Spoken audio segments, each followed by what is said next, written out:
Ready. Let's fucking go. How's it, everybody? And a warm welcome to the Web3 show. I'm your host, Philip Kalinko, joined by my friend Kate Bergman from the Joyage Kingdom. A reminder that nothing that we say is financial advice. We are not financial advisors. The NFT space is incredibly risky, so always do your own research. Today, we are going to be covering a lot, okay? We're going to be diving very deep into the Yuga ecosystem. It is very complicated, and I'm going to do my best to try and explain to you what is going on there. So, we're going to look at the sewer classes, what their floor price is, some predictions for the future. Dookey Dash, the game. I've got some gameplay that I can show you. We're going to be doing a full update on Azuki. We're going to be speaking a bit about a kid called Beast and the FUD there. They've got their mint in a few hours for the remaining 3,750. We're going to talk about Genesis that is officially filed for bankruptcy. Those who don't know, Genesis is a crypto exchange. This was pretty much priced into the market already, but it is big news. We're going to be talking about FTX, hinting that they may be considering reopening, and see what we think about that. Going to chat a little bit about the ETH unlock. We're going to talk a little bit more about other NFTs. So let's get straight into it. Market update. Alrighty. So we had an incredible day on OpenSea yesterday. $20 million on OpenSea alone, mostly because of Sewer Pass. Something interesting with Sewer Pass, it is only tradable on OpenSea. They've blocked any non-royalty marketplace like Blur, Looks, from being able to trade it. And there is where most of that volume is coming from. So you see yesterday, 19 million. And today already, and we're halfway through the day, about 9.5 million, mostly related to that Sewer Pass. So it shows you Yuga's still got it in them to move the markets. Then if we have a look over here, OpenSea again, you're seeing from right now in the last 24 hours, 17.9 million. Blur, 6 million. Very interesting. Blur's pushed back their airdrop to the 14th of February. Easy day to remember. Valentine's Day, it was supposed to be in January. We've got 5 million on X2Y2, 3 million on Magic Eden. Nice to see that volume has come back to Solana. We've got 1.6 million on LooksRare and so on. If you add that all together, we get to over 30 million. So things are looking better than they were in the NFT space. If we just have a look here at the NASDAQ, S&P 500, we've had a really green day today. We had a red day yesterday and a red day the day before on Wednesday, but Monday and Tuesday were very green, and the whole of last week was very green. So stocks are looking pretty good. Again, that's for now. I mean, you know, you got two different thoughts here, and I've spoken to some really big local fund managers, and some of them think that a crash is incoming in the next 12 months, a big crash, 20 to 30% down, and others are saying that we've seen the bottom and it's going to stay where it is. Bit of fluctuation, volatile, but they don't see a massive crash on the horizon. The big thing to look out for is the R word, recession. If America officially declares a recession, that is going to be a catalyst, and that will be a good time to pick up a lot of crypto, a lot of stocks, a lot of NFTs, not financial advice, but that's what we're looking out for. And if it is a soft landing, like they're saying it might be, then we will probably see it not go much lower than what we've seen. So all really depends. Remember, the global is still the global. We've still got the war with Russia. We've still got China and Taiwan doing their thing. We've still got energy problems. Yes, in Europe, yes, China has reopened, but that could close in a moment. They could change their mind. So hard to see. But what is looking absolutely incredible despite it all is cryptocurrencies. Cryptocurrencies have had an absolutely incredible 7 days. We've got ETH sitting at about $1,600, just under. Bitcoin at $21,400. We got Solana at 23. You could have picked up Solana at $11 2 weeks ago. We've got ApeCoin over 5. And so the crypto market, despite this Genesis news, is actually looking really, really positive, which is great to see. So why is crypto pumping? Why is crypto pumping? So we have a look here and we're saying, all right, we've got this risky asset, we've got a high risk environment. Why do we think crypto is pumping? So there's a theory that goes that when you are losing money, let's say you bought Bitcoin at $25,000 and now it's sitting at $15,000, you don't want to buy more, even though you should. It's kind of, if you really believe in it, one should, right? Not financial advice, but if you're a Bitcoin maxi and you bought in at $25,000 or even stocks, if you really believe in Google and you bought in at X and it's now half that price, that's double the opportunity to buy in, right? But that's not how the human mind works, especially after a year, literally over 365 days of down. People start to get scared. I'm going to lose all that I've invested.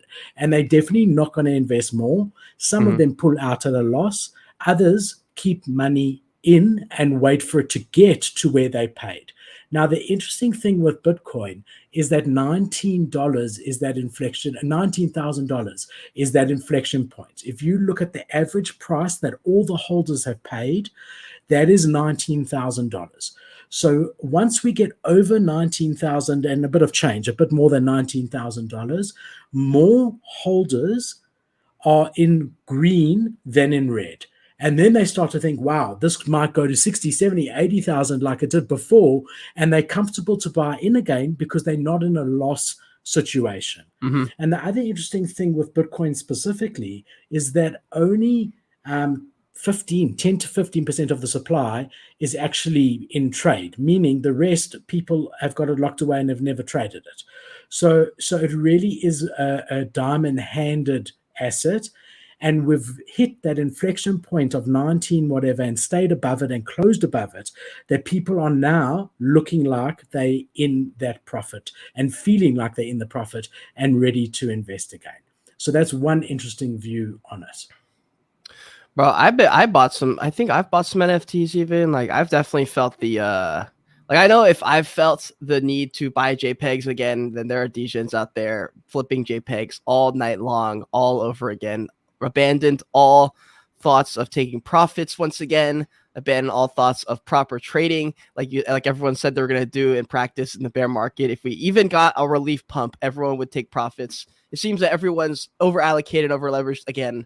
And buying JPEGs. I'm down for it, though. I'm down for it. High risk, baby.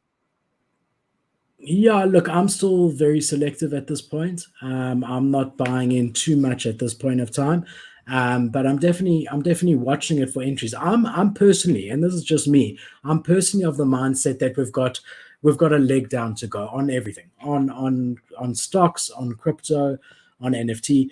The question you could ask me, I've got a very strong international stock portfolio. Am I selling my stocks now? No. So if you miss the 10 best days on the stock exchange, you miss 90% of the gains, and you don't know when those 10 best days are. So I've been advised by very good advisors to stay put. So I'm not selling, but I'm also not buying at this point in time because I do believe there's a leg down. And I feel the same with crypto as well. Now, I could be completely wrong. This could be the bottom and we could just fly from here and no one knows. But from my perspective, I'm holding out on any big purchases across the board. So I'm keeping anything extra in liquid and cash. And at a time where I can confirm that, okay, we're up only, even if it's 10, 15% more expensive than it is now, we could still be in this sideways action for the next year, 2 years, So I'm holding cash. I'm not investing. I'm not selling, but I'm not buying at the moment. Probably a smart place to be. Also, did you see Crypto Dream just sent me a link a few minutes ago on Twitter right before the stream started? Apparently SBX, Sam Bankman-Fried's parents have been at risk of like a security situation. Did you hear about that? I didn't. Can we keep it for the FTX segment? Because we are going to talk about. We do. So we're going to talk about FTX resurgence, and then please remind me. Let's bring it up over there. The other thing that we are seeing is that big money is starting to come in to crypto at the moment, right? Which is really interesting. So it's anyone's game, but look, we are due for it to come up. It's been the longest bear market in crypto since in crypto's entire history. Mm-hmm. So it's a very interesting point to be in right now, because if we can hold these levels, and then we'll establish this level as resistance, right? And if we drop past these levels, we're going to struggle to break the ceiling. So the next week, I think next week we'll have a better idea of the sort of short to medium term trajectory. Right now, it's just gone on a massive, massive rip. And I do imagine a slight pullback is in order. But again, it's just all speculation from my side. Yeah, pretty much. Would love to know if people in the squad in the YouTube chat, what they're doing. Are they buying? Are they selling? Are they just chilling? I feel like a lot of people even got out of the market and just, it's like sometimes it's hard to get back in. Like no matter what happens, you're like, unless we're like confirmed bull run Bitcoin at 50K again, a lot of people are seeing the sidelines. I still believe that like once we hit, if we hit a bull run of more than like 3-4 weeks and it's really, really good and showing no signs of slowing down, people will jump back in. And I'm just looking forward to that when we have volume back and people are trading all over again. And then all the people who are like, we never were going to see it again. I'm like, clowns. So it's really interesting because it really depends on, and I'm talking broadly here, like stocks, crypto, and NFTs. It depends whether you are short term or long term focused.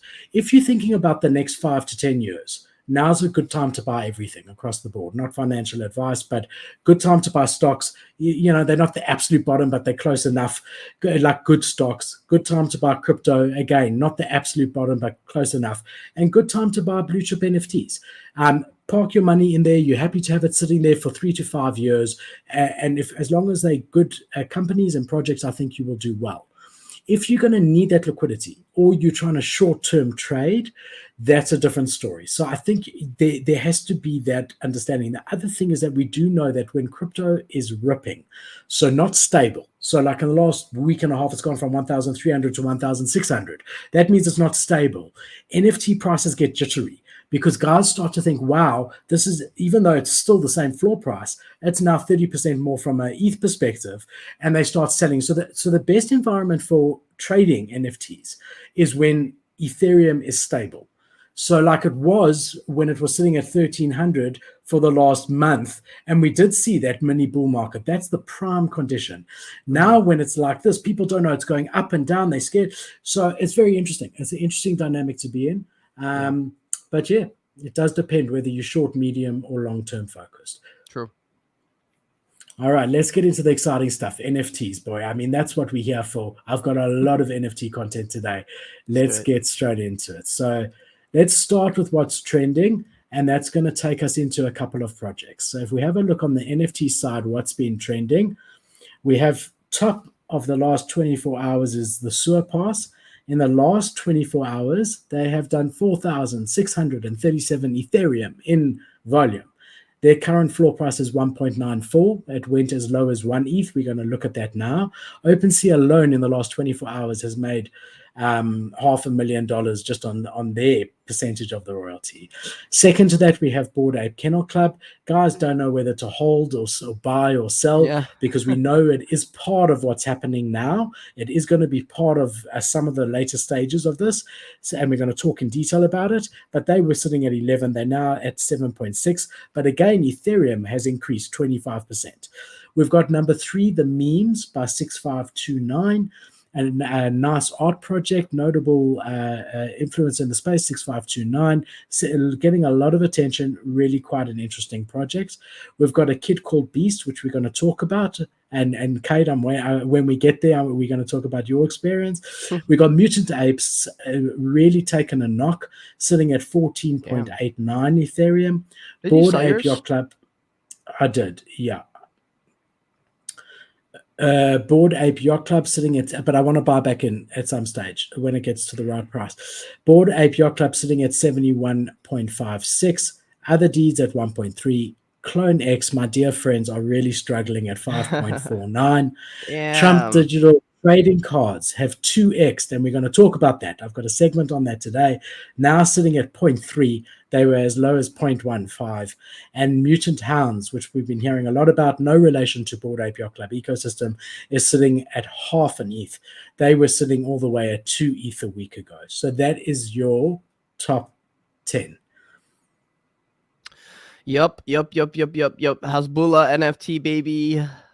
So this is Love it. inspired by my friend Kate Bergman. For those of you that don't know, Kate's got spaces every single weekday except for Fridays, Yeah. sometimes on weekends, that streams at 11 p.m. CEST.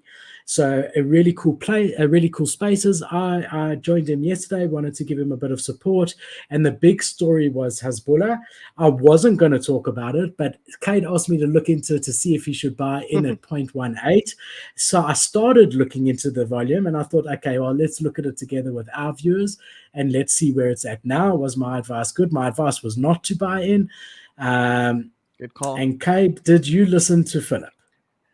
I did. I did not listen, or no, sorry, I did listen to Philip, and I did not buy. And Crypto Dream confirmed with me later on. He shot me a message. He was like, "Man, good thing we didn't buy in." And I looked at the floor. I was like, "Wow, yeah, we dodged that one. Way to go, Philip. Good call, bro." Thank you, my brother. So exactly that. Crypto Dream also DM'd me and said thank you for the advice on the spaces, and I was really glad to see that. Yeah.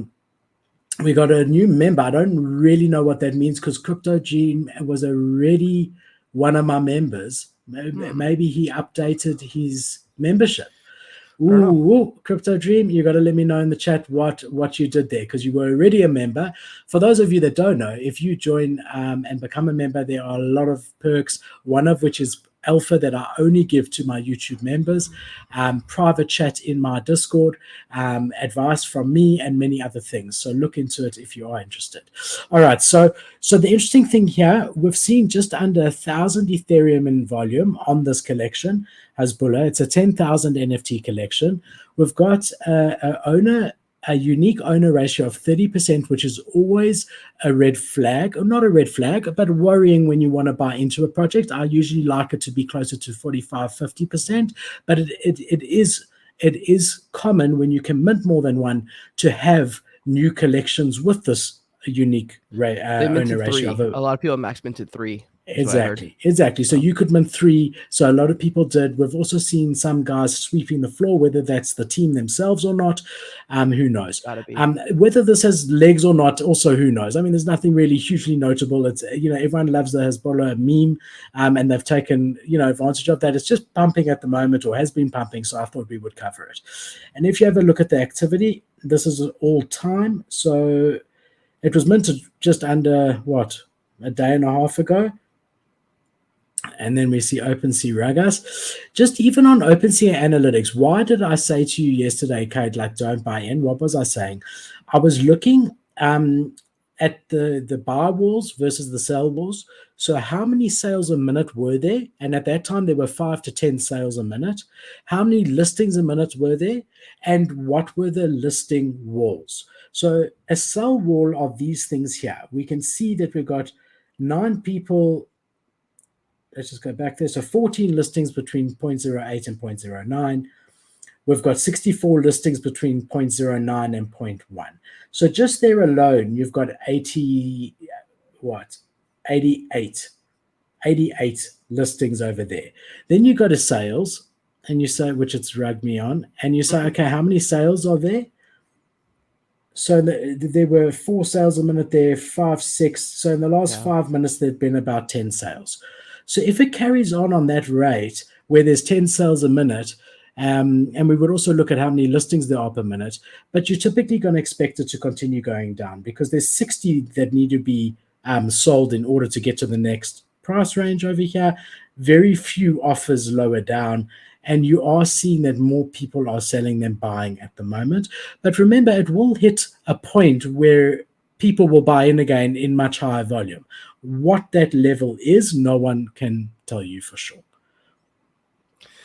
Dude, I'm very happy I didn't buy in. For me, like I don't have enough time to do deep dives into analytics. So the main thing I do is kind of like what you taught me a few months ago, which is just look at listings versus sales and just look at the charts on the minute. And it's a really good way to tell, and it's more accurate than not, I would say. Exactly. So yeah, and this is just analytics on OpenSea, which is like not the best, but it's enough just to show you guys. You can see from 9 until 10 p.m. my time, which is the last hour. There's only been 60 sales in the entire hour.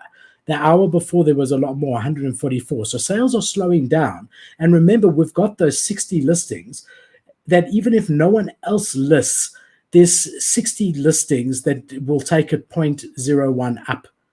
So in the end of the day, it's you got more listings than sales, and not enough volume anymore, even though there was, to think that it's going to pump again from here. Dude, with Hasbulla, here's what's interesting. I probably need to make a video on this. Like, there's certain things that are going to be interesting to be in the future because there are projects like this that have dropped. There are projects like Donald Trump's NFTs that have dropped that are going to be fun to watch as they navigate the normal world. Like, as big things happen for these people who have dropped projects, are people going to trade on the speculation, even though these people are probably going to abandon their projects after a month? Like, if Hasbulla gets a fight and he fights that other Russian smaller dude, and it starts to get really hype, like, are his NFTs going to pump? If Donald Trump runs and wins the Republican nominee and he starts running for president, are his NFTs going to pump? And like, that's going to be fun to do. Yeah. So that's why I've thought, like, when it was at 0.16, I almost bought a Trump NFT just to hold long term.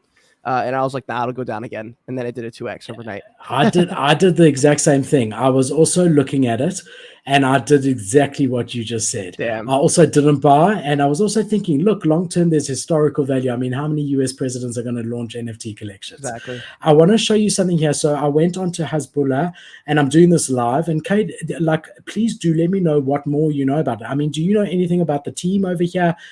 I haven't researched this part of it. I've just looked at the trading side. Do you know anything about their team or anything like that? I don't. I'm very inclined to believe it's just like Donald Trump. They just paid a team to do all the work, and then they just had Hasbulla do all the PR. I've heard that Hasbulla himself is very good at PR stuff, very good at social media. So he like gets this world. And honestly, after surveying their Twitter for the last I did it for like an hour yesterday, their Twitter's baller, dude. They are crushing the social media game. So like, of all people to do this project, it's not bad. I mean, it's amazing because we know that there's a big meme culture, and he is a meme. Literally, He is a real meme. I mean, a lot of the memes are that, which is absolutely incredible. I mean, the following over here, this is his official. Okay, so it's not just an NFT account, because this is his official account. Okay, fine. I thought it was just Hasbulla NFT account, but because if you look here, I don't know if you've seen this, but there's a website, twitteraudit.com. And there you can see whether it's botted or not, which is quite useful. So if you put in the username over here, which is not going to be because he is a media personality, but yes, I also authorize the app. Let's just see here, and it does an audit and shows you like what percentage are real versus not. Okay, we're going to wait. We're going to have to wait for it to come up. There's 24 orders before us. It's interesting. It is an interesting one. Benefits of owning: exclusive invitations to interact with Hasbulla in person and online, airdropped Hasbi tokens to all holders, get paid, earned up to 10% in creator royalties by staking, get exclusive invitation, semi-annual NFT holder and VIP events, exclusive ownership of your high-resolution artwork, which is nothing really incredible here, but he's got fans. He's got real fans. So it's going to be interesting to watch this one, bro. I am very excited. I'm very excited just the fact that all these projects are finally out there. And I'm excited for the DJ behavior, like I said a second ago, of people who trade on these assets with no care to join the communities, no care to hit up the founders, see if they like the project or not. They're like, yo, people are going to buy this shit and trade it, even if it's rugged. And I'm just, holy shit. Wow. He has a 99. So this is cool. It's cool to see. So 90% are normal followers, 6.9% are low quality, which could mean bots, but could not. 0.4 is fake, which is there's always like even 1% for a big account is okay to have bad or fake. And 1.8 is high quality or influencer. Yeah, that's pretty cool, hey? Because you find often that NFT projects, not this one, but NFT projects bot their following, and this is a great way to be able to do it. For those that don't know, twitteraudit.com, really cool tool. Okay, I've been so taken away by Hasbulla. I haven't seen here. We got a super chat, Crypto Dream. Oh, thank you, my brother. I appreciate it. Hey. Updated membership. Awesome. Let's go. After the show, I'm going to see what your level is, and I'm going to contact you to get in touch and sort that out, whatever benefits you are due. Thank you, my brother, for your continued support. All right, moving on from Hasbulla, but keeping on very, very interesting NFTs. I think you mentioned it, Cade, and I mentioned it. So let's actually jump to Trump, and then we're going to get into the whole Yuga, because Yuga is going to be quite a big segment. So let's just do this. All right, so we got Trump NFT soaring again. Fucking go, baby. Wait, So hold on. last... Wait. Oh shit! I'm sorry. I was gonna say, before we do Trump, should we do the Twitter audit for both of us while it's up? Yeah, we can. Okay, I was gonna say, because I already did mine, so like I was just so interested when you pulled it up that I ran mine on my phone real quick. I feel like this is because I also got 99.2 or something. Like I think I got the exact same number as him. 70.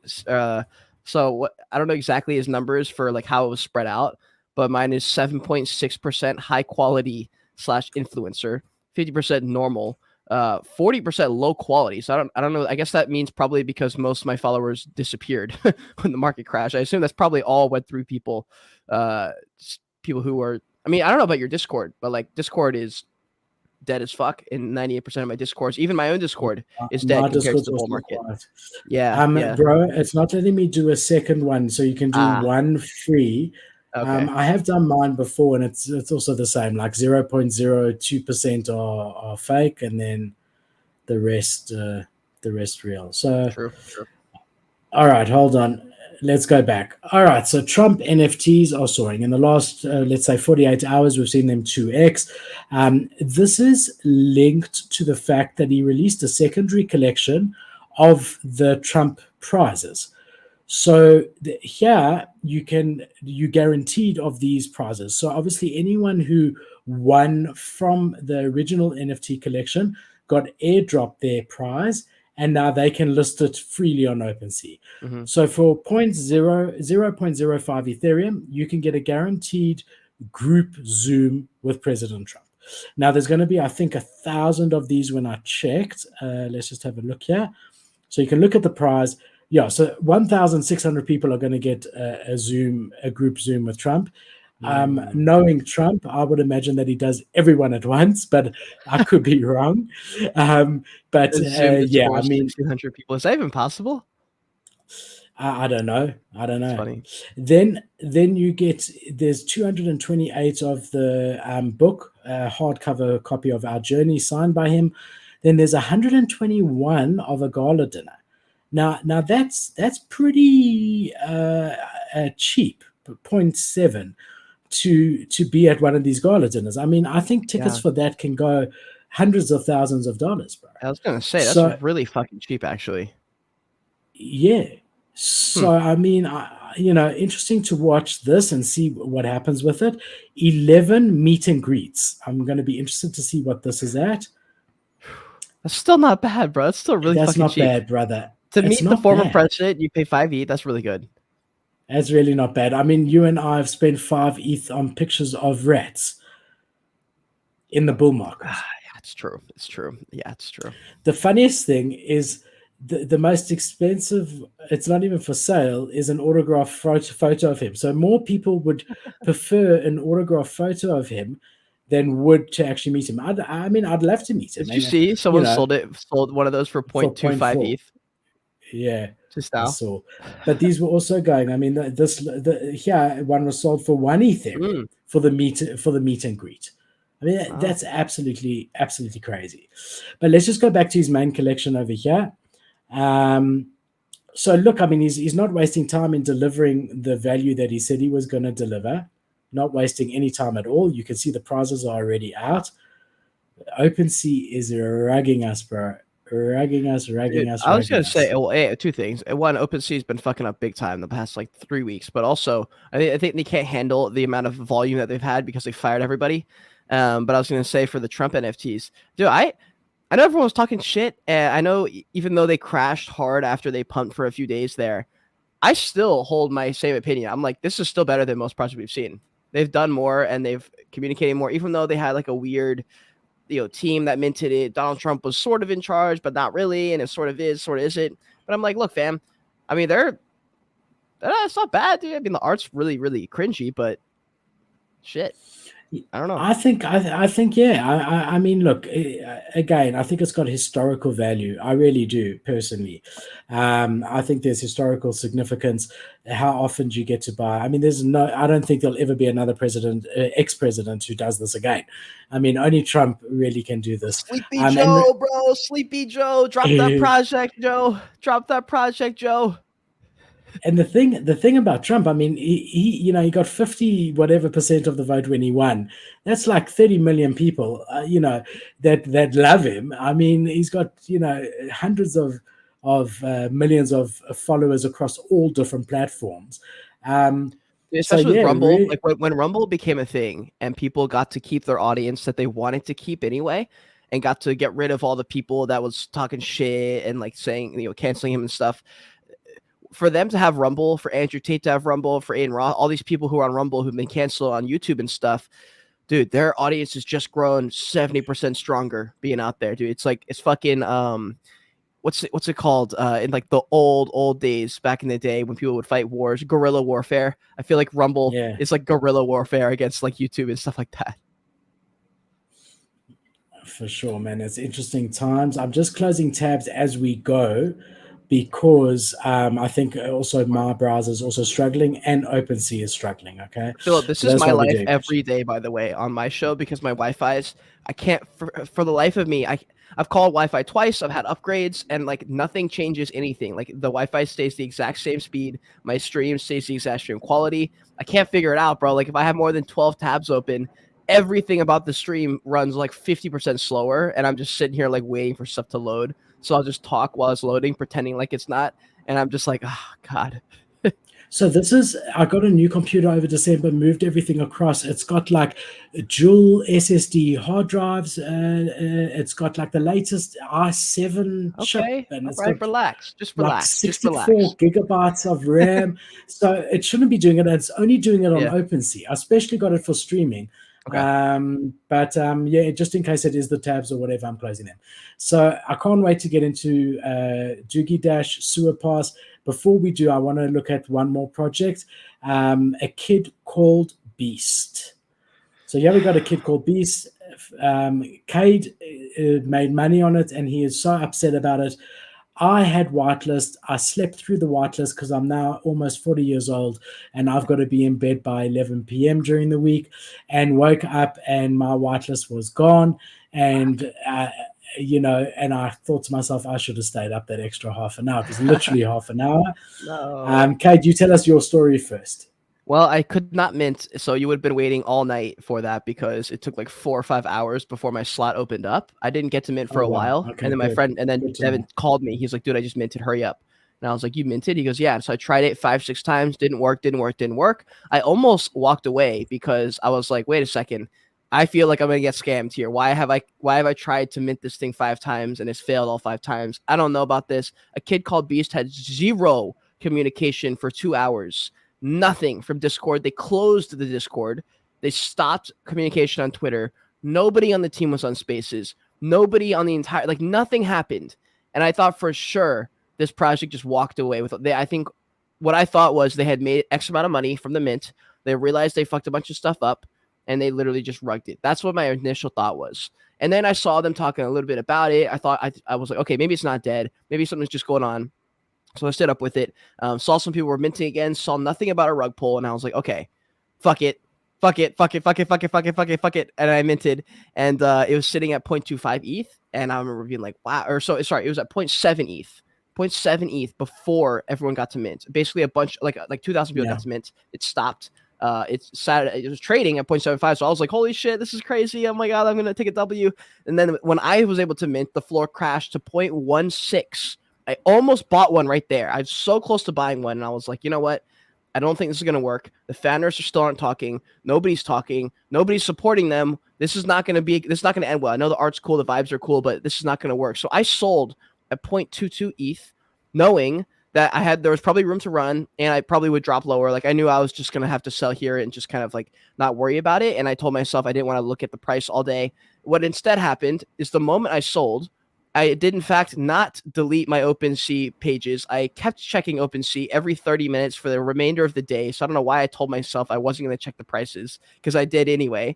And then the second I sold, Raspy, the founder, goes on Twitter and starts fucking crying all over this place. And all these influencers come to his aid saying, it's okay that you fucked everything up and over allocated times 200. That's not your fault, even though you did that intentionally. Like all these things. And I was like, wait, what? And like, I don't know all the details, so I'm not going to pretend like I know that that's a fact. But like, so all these things. And I was like, damn. The one thing I will say is I'm salty. That's why I'm a little bit more negative on it, because I missed on such huge profit. But I will say this, which is a good thing towards Raspy, is he's done an excellent job with his branding. Because if he hadn't, he would have been canceled long ago. And this is literally my mindset when I tell founders they need to get on podcasts. I'm like, look, if you're not out there talking to people, they're not going to believe you when something goes wrong. And this is the most clear example of your brand shining through. If Frank messes up, he accepts accountability, 100% accountability, and then makes a meme out of it, and then laughs about it because they've messed up in the past. And boom, he gets away with no matter whatever he wants, he gets away with it. That's not good or bad. I'm just saying that's how the game works. So he's played the game really well. I'm not a big fan of people doing things wrong and then being rewarded for them, but at the same time, it's a free market, so I don't care.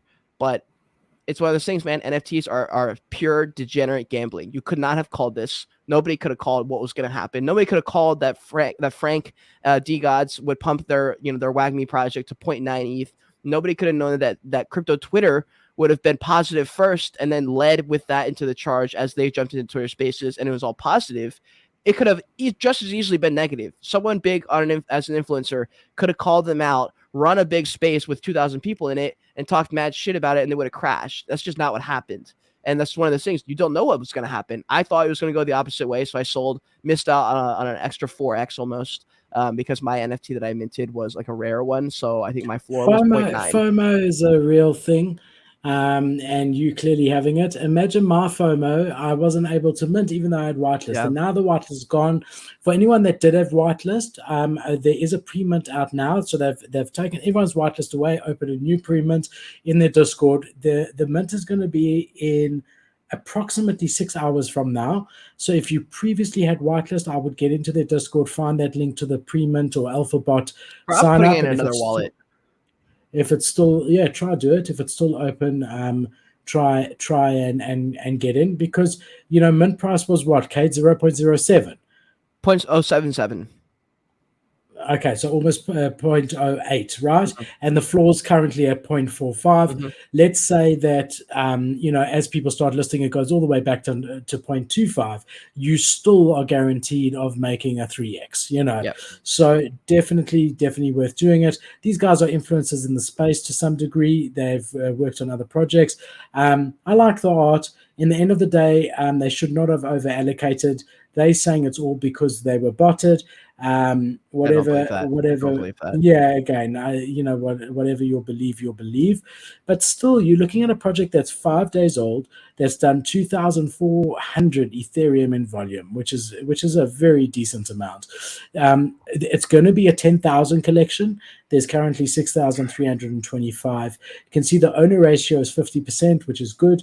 But yes, still a lot of unknowns. How's this next part of the mint going to go? If I was holding now, I would sell, and if I wanted to buy back, I would buy back like a half an hour, an hour after the mint, because that's when it's going to be the lowest. So how did you find that? How by the will way, reveal go? Hey, how did you find the the pre-mint thing? It's in the general chat in their Discord. I mean, they haven't been doing any announcement. Yeah. They didn't do an announcement. I think they're trying to say, look, unless you're partaking in the community. So they didn't ping everyone or nothing. It was just in the general chat there. Site you can sign up. You can sign up here. So that's the collection. If we have a look at the website, really nice website, unique art.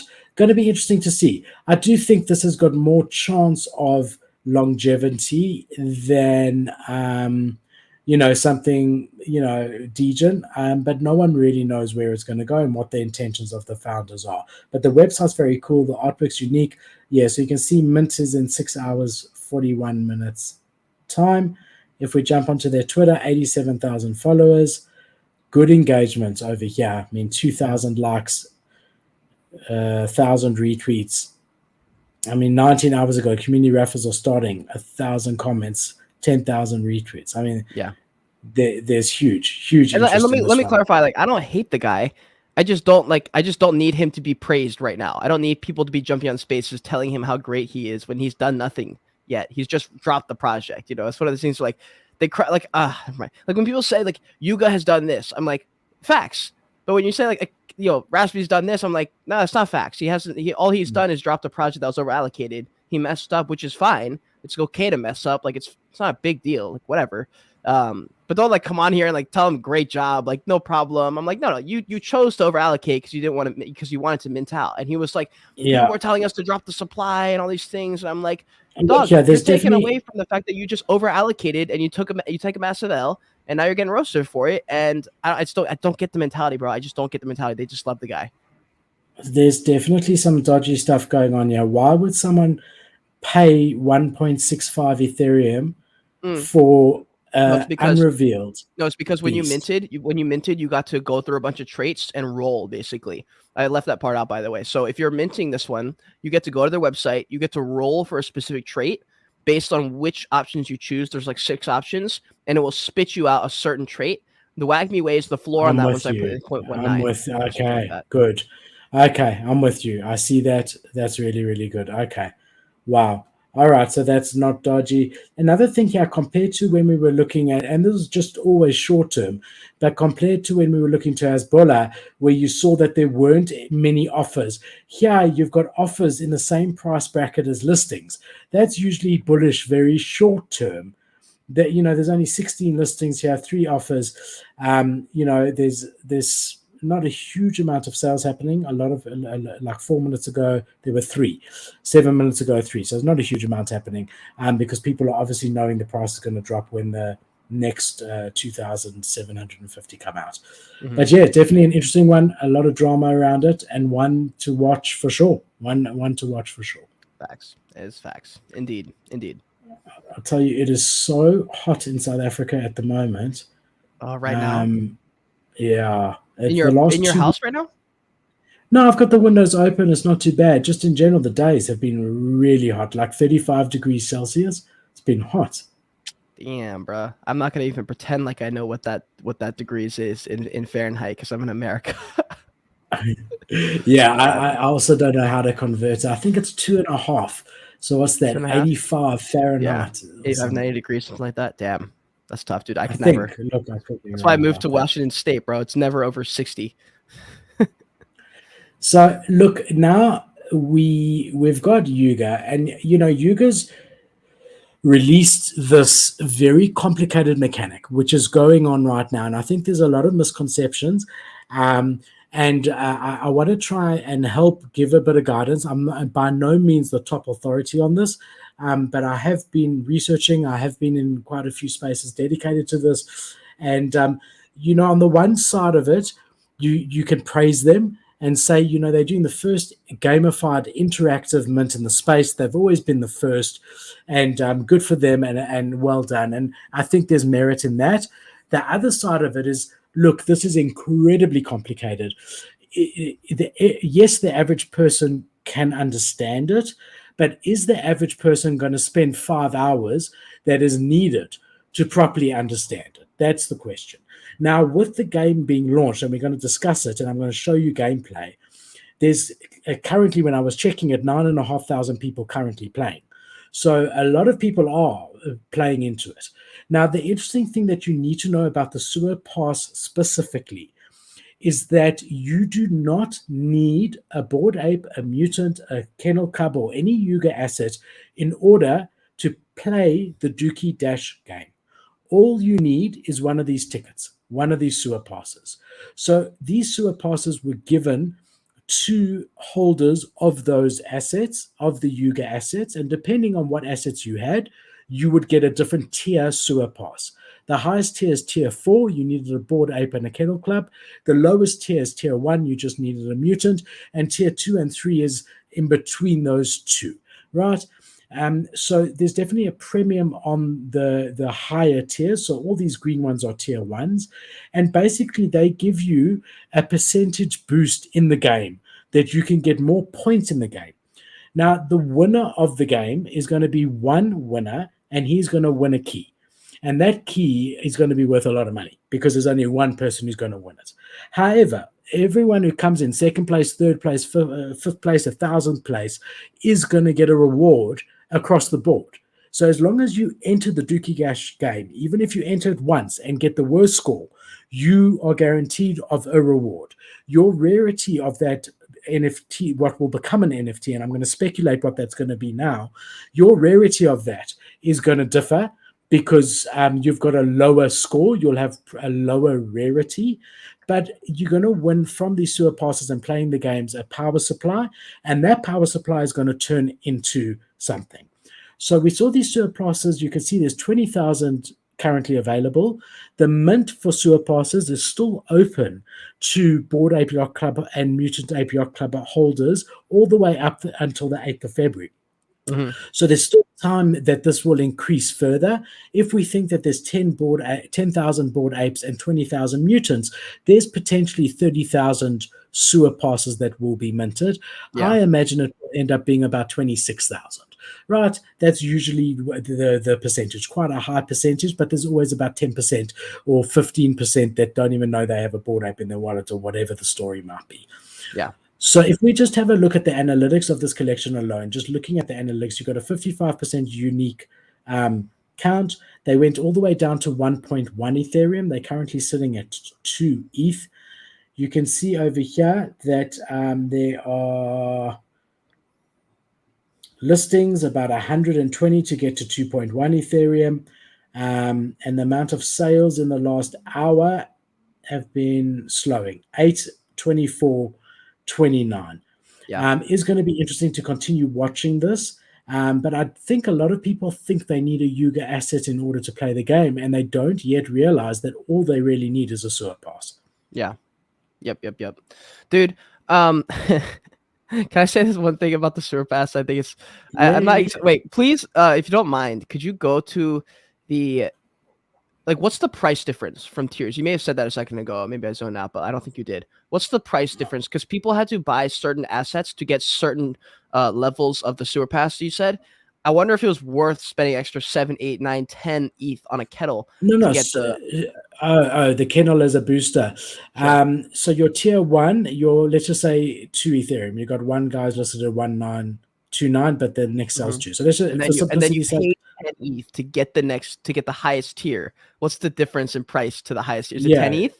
10 ETH, baby? No, we're going to look at 2. Let's look at tier 2 first. Tier 2 is 2.4 Ethereum. All right. I think tier 4 is about 6. Tier 3 is 3.2 Ethereum. All right. Currently, and tier 4, I think it's about 5.5 to 6.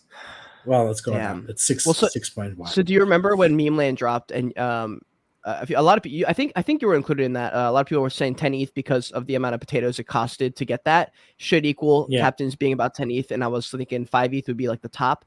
It turns out neither of us were right. It ended up going to no, you were much more right. No, you were right. They're sitting at 5 ETH, but they were at about 6.5. But you know what wasn't taken into account? Where my logic was wrong. I thought that potatoes would lose a lot more value after the captain's mint. But potatoes floor is still 2 Ethereum. So I was saying, okay, 3 Ethereum times 3, 9 Ethereum. Okay, they're going to go to 0, because now you've used your mint pass. But they've done an incredible job in encouraging people to hold those potatoes for further benefit. So the potatoes only lost 1 Ethereum each that you could have sold all 3 of them and gotten 6 ETH back. So you actually were only 3 ETH invested. So then, yes, the floor will be 4 to 5 Ethereum. That's where I went wrong. I assumed that the potatoes would go down a lot more to like half an ETH or something to that effect. Yeah, I'm surprised the potatoes are holding too. There might be information I'm missing on the potatoes. Otherwise, I'm like, why would you hold these? I don't get it. No, so they have said there's going to be huge future benefit. They've also done stuff that that Memeland approach has been completely unique to anything that we have seen before. So it's really quite interesting to see that, right? Because it's done incredibly well. And they were selling their 100 OG ones for 5 Ethereum before they minted anything, which was really, really interesting, right? Just things that you can know. Just the sewer pass mint alone has made. Oh, you're not sharing your screen, by the way. Yeah, no, it's fine. Oh. Just the sewer pass mint alone has made over $20 million in sales secondary, which is showing you that they're still there. Okay, let's get into the exciting part of this. How much fucking money can you raise for a company and it still work? I don't get it. How are they still selling shit, bro? So if you have a look over here, the game is now live. Live, you can play, you can go buy a sewer pass if you want, and you can play straight away. So first of all, here's the announcement. This was about 24 hours ago. Board Ape Yacht Club says the sewer is open. Sewer pass holders go to dookey-.xyz as many times as you want until February the 8th. I've heard guys are literally like putting on adult diapers and not sleeping for the next 3 weeks. I'm not joking with you. There's a handful of guys that are going for that key. That one. Dude, if I was rich as fuck and I had nothing else to do but do degen stuff, I probably would too, honestly. Yeah. So I don't have a sewer pass, but what I have got for you is footage, right? So if we have a look here, you would click in, you'd verify your sewer pass asset, and this is what would happen over here. And a lot of guys have been saying that the game is really fun to play. It's really addictive. It's really pretty simple to play. You've got your Jimmy guard over there. So this is the trial of Jimmy the monkey. The dog is there the prophet is there to help you and guide you along. Here, in theory, you in a sewer. You can't hit in, so you can't hit into things, and you're looking for assets in the sewer and treasures in it. Another part of this, which is quite interesting, is you can use Ape Coin and it's not a lot of Ape. I think it's 2 Ape Coin or whatever it may be to get a 10-minute advantage, a power up. There's 3 different types of power ups, but you can only use them from when you purchase it for 10 minutes. So the interesting thing to see is what the price of ApeCoin itself is going to do, because for the first time you have real utility for ApeCoin.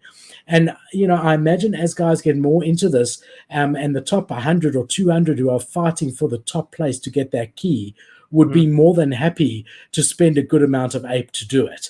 Yeah. So it's going to be interesting to see what happens. We have seen Ape go up 7% in the last 24 hours, but we have also seen Bitcoin and Ethereum go up 3.5% and 1%, respectively. So you can say maybe that, 3% of ApeCoin's increase is just a general bullish crypto sentiment that we've seen in the last 24 hours, but another 3 to 4% is as a result of this directly. So it's going to be interesting to see. Obviously high risk, you never know. And this is the game, bro. Very simple, endless game. You got to try get past the obstacles. Your score's recorded. There's a leadership board. You can check your score versus other people. You can see once you register a score where you stand in the rankings. And again, the higher your ranking, the higher rarity of your asset. If you are the highest ranking, you are going to get a key. No one knows what the key is going to give you, but there's only one. And, millions of dollars of value in that key, in my opinion. So you have to have a sewer pass to play this. So are only a sewer pass? You don't need any other asset. Only a sewer pass. But I'm saying even for a sewer pass, you're pricing out 99% of the NFT market. So like, are only people who can play this, people who hold, are they looking to make this more mainstream?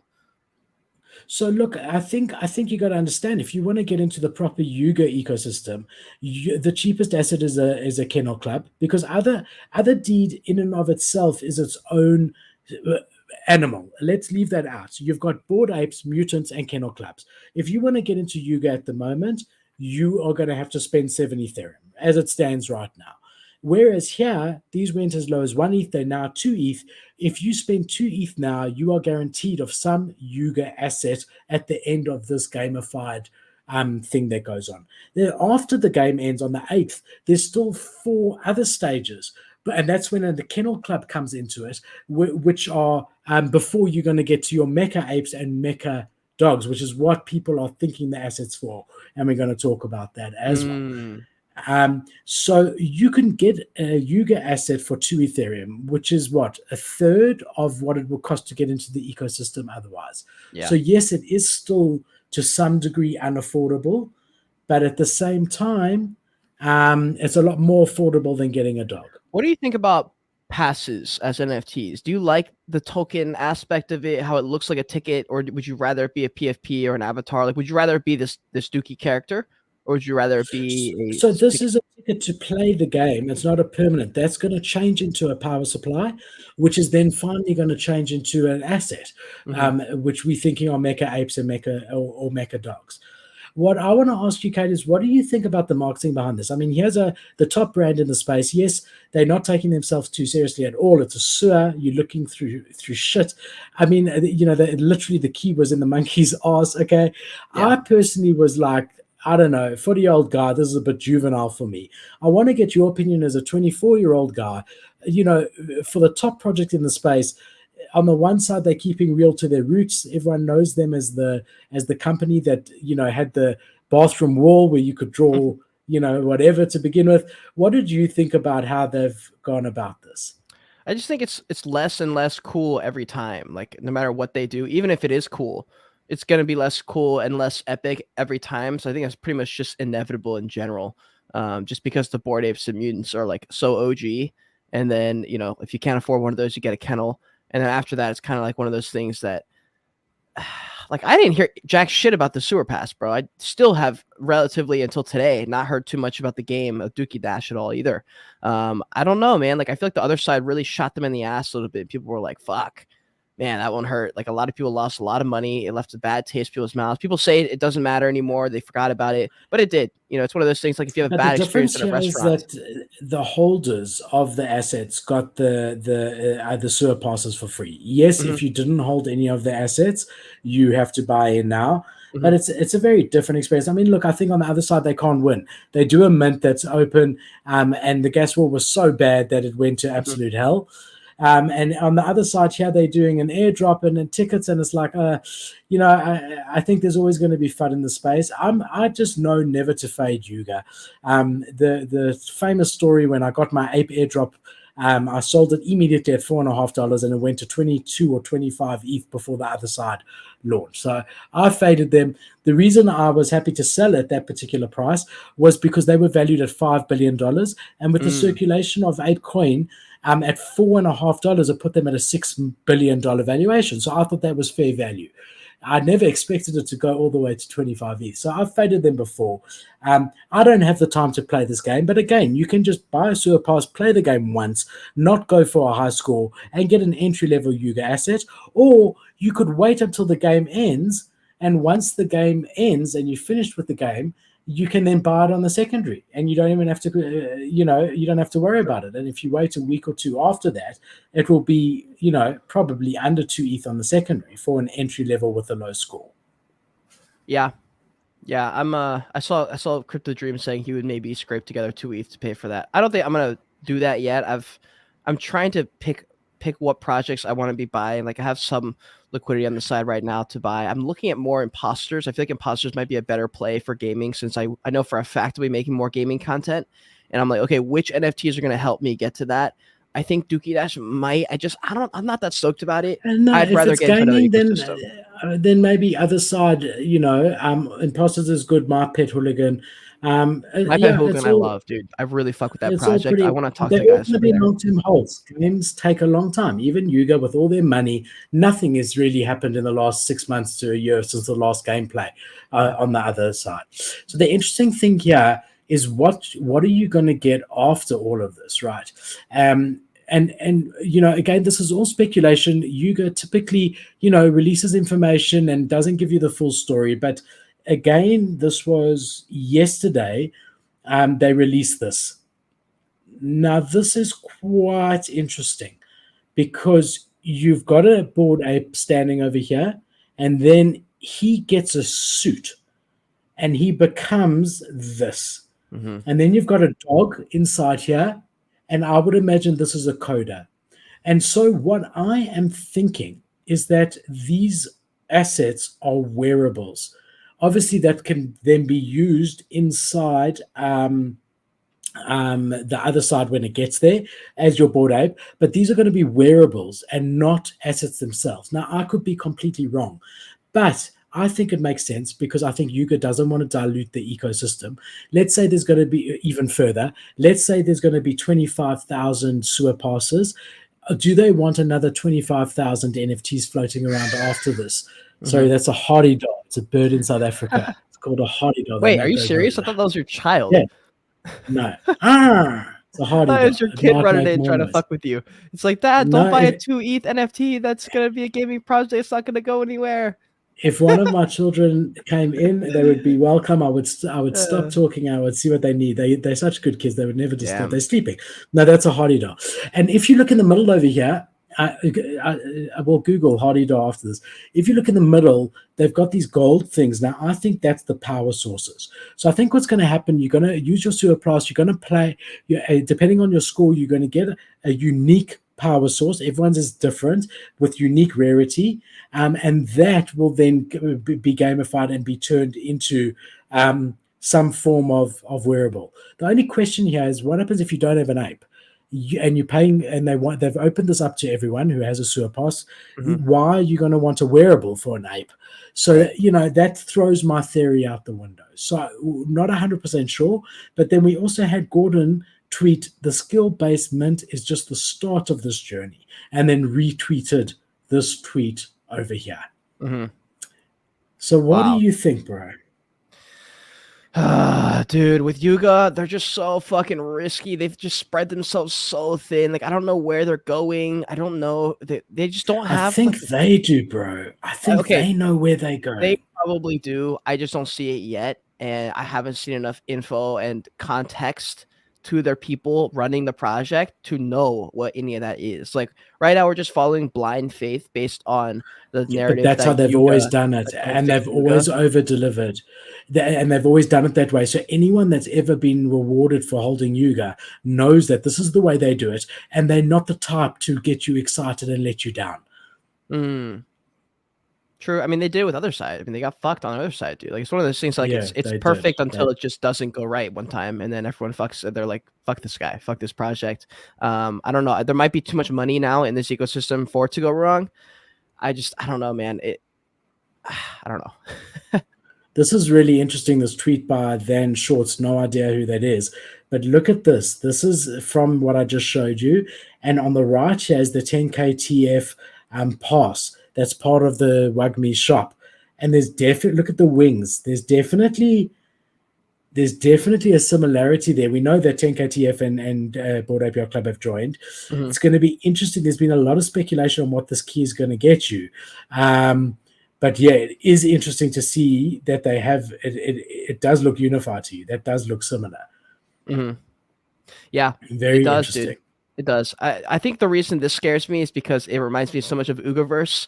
Ugaverse did this thing where they had their Genesis project. All these NFTs were in it. Everyone loved it. Their brand was strong, but they didn't do too much branding work, very much like Bored Ape Yacht Club. And it was going well until it wasn't. And then they dropped another project, basically the Mecha Apes, they were called. And it was essentially for the game. And they dropped this project. The game did really well for a little bit. And then it stopped doing well, and then people were like, "Wait, what the fuck is this?" And then it just literally crashed and has not ever come back. I think it scares me because I'm just like, where does this go? Like, what is the purpose of this sewer pack? I mean, unless it's just to have fun for a few months, like I just don't. I hear you so much. I really do. The difference is that Yuga is VC funded, has got a war chest of literally billions of dollars, and can deliver. Definitely can deliver. So here's where we at the sewer pass stage. Then that's going to turn into an Evo 1. Then which is going to happen with the skill-based game. Then there's going to be another mini game, which is an Evo 2. And then if you don't have a Kennel Club, you're going to only go straight to mini game set 2. But I think you can bypass that if you combine it with the Bored Ape Kennel Club. So, bro, no one knows what the hell is happening, but it's got you and I talking about it. And if you look into the image, there's a lot more wording there. Make it bigger, look into it. We can speculate as much as we want, but definitely interesting, bro. It is indeed interesting, and they're fucking storytellers, dude. They're fucking storytellers. Maybe the purpose of it is so that we don't know even close to what they want us to know because they want to string Yes, us that's along, they like do it almost like a TV, intentionally. Yeah. almost like a TV show. So it's actually, I never thought about it like that. You know what? Fuck it. I take back everything I've ever said about Yuga Labs. Yuga Labs is going to the fucking moon. I'm buying a Bored Ape today. Look, if Yuga Labs goes to zero, the NFT space is pretty much You dead. think so? I do. Yeah. If I really No do. more, I no mean, more yeah, Freestyle Fridays if Yuga goes to zero. no, well, we can talk about how it's gone to zero and how much we miss, and we can reminisce and about the good old days when there were. The point is, I don't think it's possible. I really don't. I think they really have thought this out. They know the space well, and they always lead you on. There's always uncertainty. That's part of their thing. They have given quite a lot. I mean, if you go on their website under the FAQ section, there's a lot of information there. I've tried to summarize it for you to the best of my ability tonight. But there's a lot more there, and they have given you a lot more than they usually do. I mean, I remember with the other side, they didn't even have the FAQ on their website when the mint opened. Dude, that You was didn't the know worst. what was going on.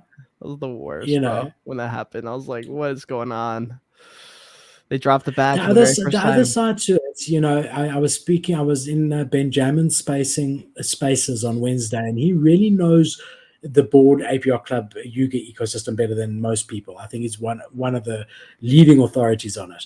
And when I was saying that my concern is dilution of supply further than it is at the moment, he said he looks at it differently. He looks at this as being the lower entry level into the ecosystem. So we're talking, let's just say 6 months down the line, everyone who partook in this game, whether they had a Bored Ape or not, they bought a sewer pass, they took part in this game, has now got a Yuga asset, and the floor price is, let's say, 1.5 to Ethereum. It allows a lot more people who really have always wanted to be a part of Yuga to get into it. And that even though there might be some small benefits to those holders, it's not going to be the same benefits like a Bored Ape gets or like a mutant gets. We even saw that with the dogs. The dogs by themselves, up until now, have not gotten any extra utility. They've only been sort of boosts if you already hold a mutant or a Bored Ape. So that was another perspective on it, is that, look, long term, this is bullish for them because in theory, as the market recovers, hopefully it does soon, and as things get better, those assets will go up. The Bored Apes, the mutants, and the kennel clubs will all get more unaffordable, and you need to have a lower entry level in the space. Otherwise, it becomes unaffordable for 99.9% instead of at the moment just being unaffordable for 95%. But hopefully, after the surpass, it's only unaffordable for 65% of the market.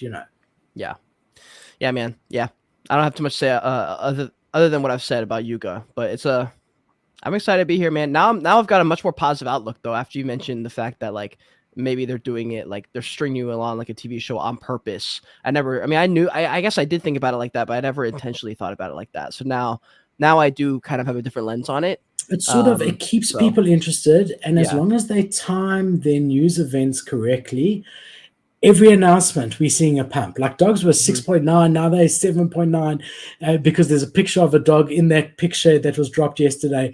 So as long as they don't lose momentum, there is a risk of losing momentum because even on the 8th of February, when this game is finished, there's still the other mini games and the other passes, and this is like a long process. Yeah. Now, anyone would say, look, unless you Yuga, that's not a great idea. People are going to lose interest. But if they can time it properly and do it right, it's interesting. I'm watching it. Interesting to watch. Hell yeah. All right. So another big ecosystem that's I was speculating on the show the other day that I thought beans were a really strong play because we know that Azuki's birthday has come up, their anniversary, right? Their 1-year anniversary came up. And what they did, everyone was speculating that you'd be able to get other assets or airdrop or all these things. And that never happened. And we did see the floor price of both Azuki and Beans take a knock for a couple of days after this announcement, and then have slowly been picking up, not yet pre those levels. But they basically released their garden, right? They released on their website, Halumia is their garden's name. And if you go in there, let's just jump into their website quickly. it's sort of like a place for holders to go, and it's got different sections on it, and all those sections have got different things, and it's almost like, and it is in and of itself a form of a roadmap as well for Azuki. So this was their big move. And while it loads, let's just look at the activity that we saw, and the drop that we saw, and then the slight recovery. And there you see it really quite clearly over here. Let's just go on a lower time frame. Let's go the last 30 days. Okay, so you can see over here, 1st of Jan, everyone's like, oh my God, it's Azuki's birthday in about 2 weeks' time. And so the floor went from 8 ETH all the way up to 17, a bit of a dip all the way up to, okay, that must have been, it doesn't make sense, but 21 ETH, you know, whatever, let's call it 20 ETH. And then once they launched this on the 10th, you saw it drop all the way to 15 Ethereum, and now it's sort of back at 17 Ethereum, 16.8. So you've seen this play out, right? So let's hope it's loaded by now. Look, the graphics are cool. You can see that they've really spent a lot of time on it. And you've got different sections over here. Some are holder only, some not. And obviously they can easily add as they go along. Oh, no, your audio's good again. It cut off for a second. Yeah, I just had to mute the site. Am I okay? Yep, you're good. All right, so they're going to add on to this, but you can like click and go into the section, and it tells you this is a greenhouse complex at the heart of what's new, the epicenter of new experiments, inventions, and the ideas that will shape the future of the garden. The building itself was founded years ago by a mysterious group of dreamers.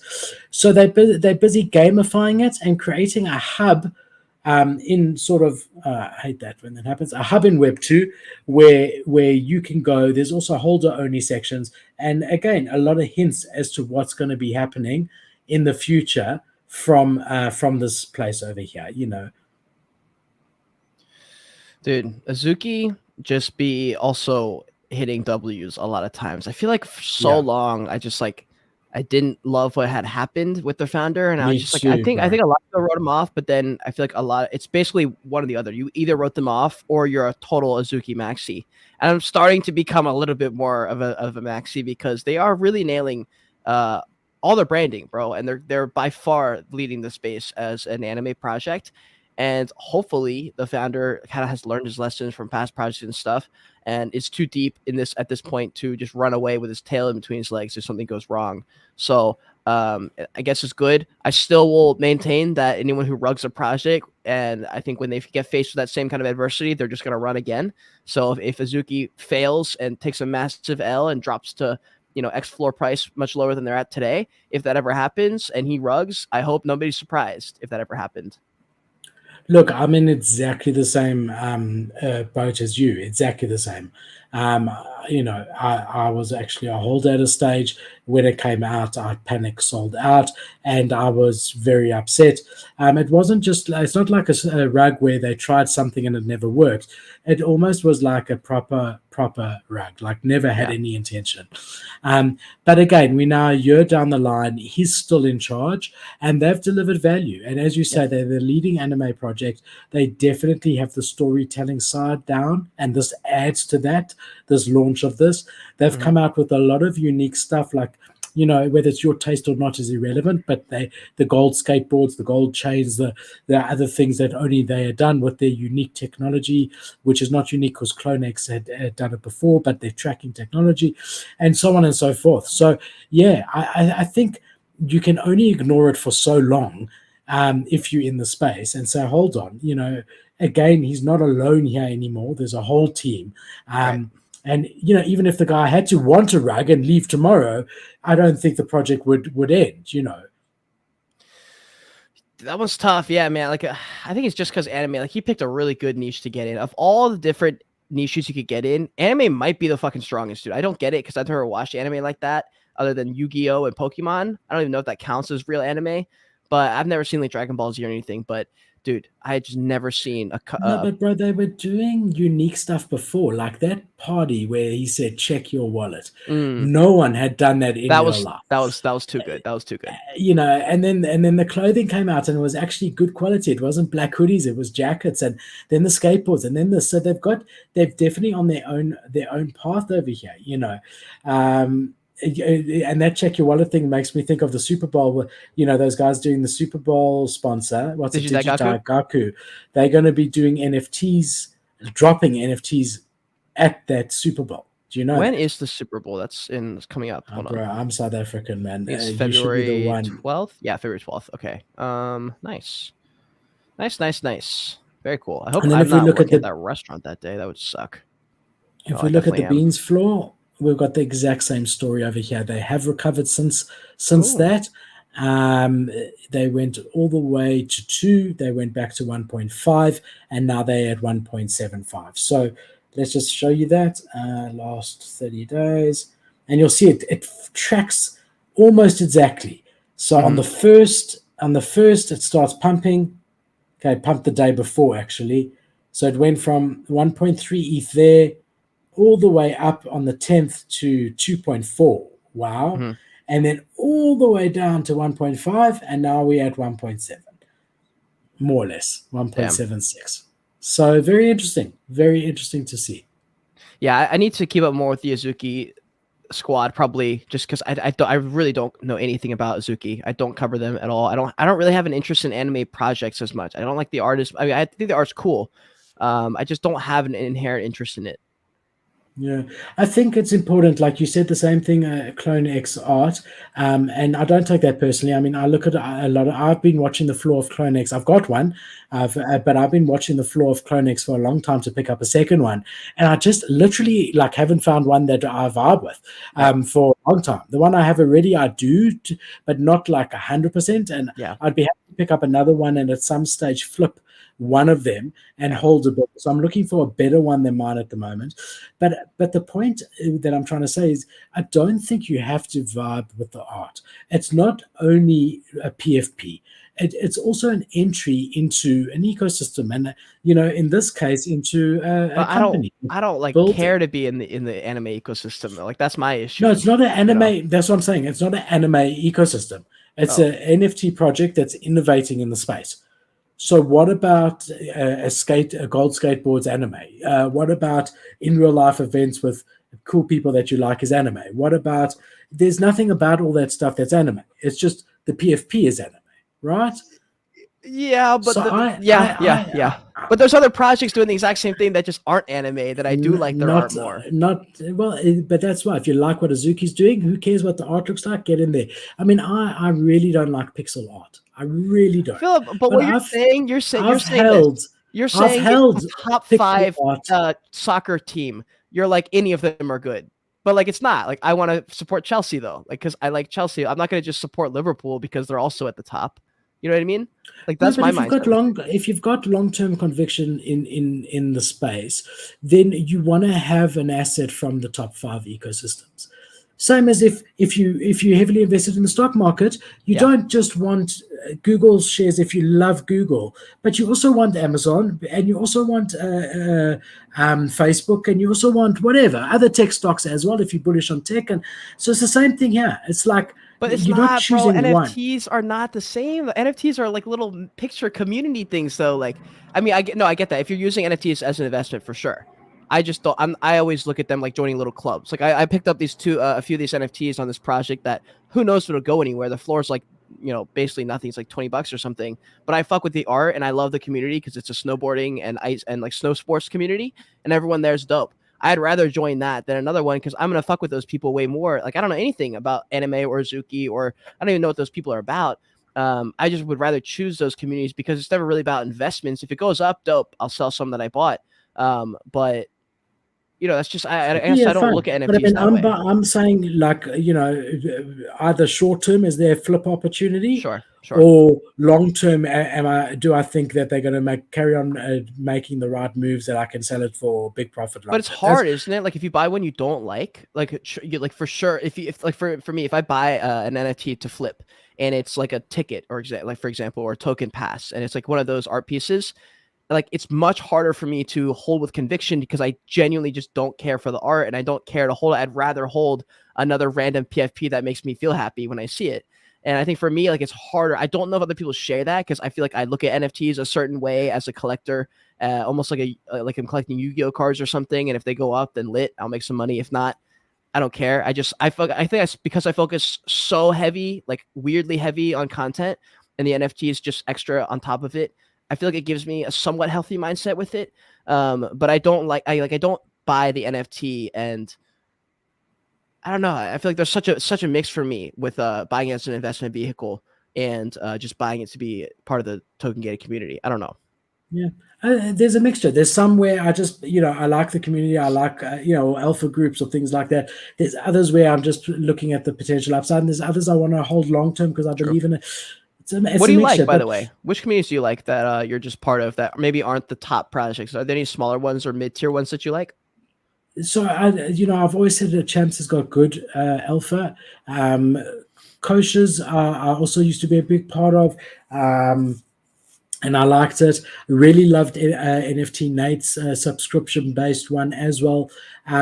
Yeah, I mean that sort of stuff. When I say alpha, that's what I mean. But these days, I don't sit there hanging out in Discords. I don't even hang out in my own Discord. I'm busy finding content, posting in other people's Discords who pay us for our alpha services, advising projects. I just don't have time. So the community doesn't matter because I'm not going to have a chance to be with them. Also, being not from America, we don't get a chance to be in any of the in real life stuff either. True. We're sort of like left out. So like the community side is less important to me now. If I get good information from a group like the ones I've mentioned, I'm happy to be a part of it. Right. I think for networking, I'd probably even with what happened, I'd probably choose the Proof ecosystem, so Moonbird Oddity, because they are really good on networking. There are benefits to different ones of the but yeah, I mean, well, so just to end up here. Well, I was gonna say, like on the East Coast, so like in March, I don't know if you heard about this. So Beeple is gonna have his big opening for his art exhibition or something in my hometown, Charleston, South Carolina, right down the street from my house. So literally 10 minutes from my apartment in Charleston. He literally lives right there. So anyways, he's dropping his thing. And when I was doing the podcast yesterday with Cool Times, he's like, "Bro, you should come." I live in Florida, I'll be there. And I was like, "Okay, cool. Like maybe I will come. I think I will." And I just found out we're both Subducks because I saw his YouTube banner. And I was like, oh shit, like it's cool because of that communal factor, but you're right. That's only because I'm in America. But like when I go there, I'll be like, yo, Subducks meetup. We're gonna be there. Me and Cool Times will be there. So like YouTube meetup and like Twitter meetup. But also if you're a Subduck, even better. Or if you're a this project or that project, like that's the fun part for me. But you're absolutely right, dude. If I wasn't in America, I wouldn't give a single fuck about that because it's not realistic. Yeah, exactly. So it makes it different. Like the community side falls away. And look, I'll be very blunt. I've never entered the space to make friends. I'm happy that I have. I consider you to be a dear friend in the space. I consider NFT Nate to be a dear friend in the space. I consider Gaz, who sometimes comes on the stream, to be a dear friend in the space. He's, there's quite a lot. And that's great. That really is great, and I'm glad and I'm happy about it, and it's brilliant. But that wasn't the intention, and that isn't the intention. That's a byproduct of it, right? So community's never been the reason that I've joined something. In the very beginning, it was that wolf over there, and my camera's different. You said last time, so maybe I'm not pointing to the wolf. Am I pointing to? Yeah, you are. So that wolf, that was my first community. That was my only NFT, and I just loved being in that community. That's where I met Memeland. I enjoyed being there. I had all the time in the world. I wasn't doing any work in the space, and I loved being there. So in the beginning, yes, but then they hired me, and I took over that project, and then another project wanted me, and then before you know it, there's no time just to like chit chat and have fun, But I think the chit-chatting helps, though. I feel like the chit-chatting amongst your communities and your peers in those communities adds to you as a content creator. I've always viewed it that way. But you're right. I think you came in for a certain reason. I did come in to make money originally when I was flipping, but when I started making content, dude, the second I started making videos, everything kind of changed. Like 90% of my NFTs became for networking purposes. Like I remember buying certain NFTs after podcasts with founders because I thought it was cool to join those communities after getting to talk to the founders. Like, dude, I remember the very worst one was when Doodles came on. Doodles was still at under 1 ETH. It was like 0.7 ETH or something like that. came onto the show, loved the episode, really felt bullish on them, and I was like, maybe I should buy one. And I forget why I didn't. I just didn't. I literally had the money. I didn't, and I just watched it go to 20. I did. I bought one. I can't remember exactly, but under 1 Ethereum, and I held it for 3 months. No, listen, I held it for 3 months, and it stayed around there. Went to 0.7, went to 1.2, stayed, and I kept it. And after 3 months, I'm looking through my NFT, I'm thinking, fuck, this is going nowhere. I sold it at 1.1 or something, and literally the next week it went to 3. The week after it went to 5. The week after it went to 7. The week after, until it hit 20 something Ethereum, and I'd held for 3 solid months. And I'm telling you, if you guys want your NFT to do well, this is alpha and this is financial advice. Airdrop me one, and the day I sell it, it will moon. Until I sell it, it won't. The day, if you want a share to do well, I'll buy them and then they go bad. Bro, I can pump the floor too. I should just sell my NFT. The second I sell it, rebuy one off the floor, and then just sit there and watch while the floor pumps, because my sell triggers a pump every single time without fail. So guys, if you're make sure you have wallet trackers on. I'm sure Philip has got a slew of. I'm just kidding. I was gonna say you have like a slew of like random backup. Well, actually, you probably do. I definitely have a few burner accounts. But those are literally for safety, because I feel scared. I just don't want to lose some of my primary wallets. So that terrifies me. Like, that still terrifies me. The fact that my NFT projects are on the Cade Bergman wallet, which scares me because that's not a ledger. And I'm like, like the creator account is Cade Bergman, you know? You should move it to a ledger, bro. No, that's the thing. They're not on the ledger, but the original creator account that the access keys come from is on the it comes from the Cade Bergman account, because that's where it's minted from. So there's no way to separate that now. Like they always will have come from me. You can do your best to wash that wallet. So like you can go to revoke.cash, revoke anything that's there if you've ever used that wallet for trading. You're right. I need to do that. You can also go into MetaMask and click on connected sites, disconnect from all those sites. So even though it's not foolproof, like the only way to keep a ledger safe, the only way is to keep it completely cold. And that's what I do most of the time. Never interact with it. You're only sending NFTs to and from your own account. That's literally the only way to keep it safe. You should wash. Look at that. You see that on my ledger, guys? Just for context, this is what your ledger should look like. You see that dust on my ledger? That's fucking dust. You may not be able to see it in the stream. There's dust all over that ledger. I've not touched this fucking ledger in months. I probably should plug it in and make sure it works, but like, yeah, you're right. Yeah, I don't touch my ledger at all. I need to make that Cade Bergman wallet essentially a ledger and just not interact with it.